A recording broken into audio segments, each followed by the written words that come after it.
Harold is not wrong. We have been discussing the Dodgers as a team involved in these negotiations, and Andy McCullough in The Athletic this morning basically lays out the case with some fresh information, most notably the idea of David Price and Betts together. That is one of many scenarios in play. When you talk about a trade of this magnitude, you're talking about all kinds of combinations. And our understanding is that the Dodgers are quite serious, as the Padres are quite serious, and these talks are continuing.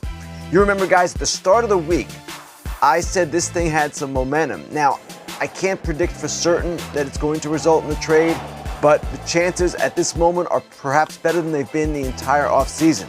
So, let's take a look at what the Dodgers lineup might look at with Mookie Betts at the top, because that was how Andy McCullough started his story. Whoa! Look at this, guys. Man. Mookie, Muncy, Turner, Bellinger, Peterson, Seager, Lux, Will Smith, and then the pitcher. That is pretty good. Now, as Andy points out in his story, and the whole decision for the Dodgers comes down to this: their lineup without Mookie Betts is going to win the NL West most likely. So this is a question of getting a player who not only could put people in the stands, the Dodgers don't need much help with that, but he's a guy that people would pay to watch see. But more importantly, swinging a playoff series in October. Mookie Betts could do that. Garrett Cole could have done that for the Dodgers, but of course he chose the Yankees in free agency. All off-season, we've been talking about the idea that the Dodgers, because of their sudden payroll flexibility, they've worked hard to get there, and also their rich farm system, they are uniquely positioned to do something big. Now that all the marquee free agent names are off the board, all focus is on the trade market, and Mookie Betts, according to the latest reports from John Heyman, Buster Olney, and others, might be inching closer to heading to Los Angeles. We've also heard the San Diego Padres thrown out in these discussions. Tom Verducci, John Smoltz. Tom, it seems like this is the hottest this particular stove has burned. Do you now expect Mookie Betts to move? I don't right now, only because it's so hard to get a deal done when it's this big and this important for the Red Sox to get it right. But I do think there's something of an artificial timeline here. They want to get this resolved before spring training, before they get on the field. They don't want to deal with this once Mookie's in camp.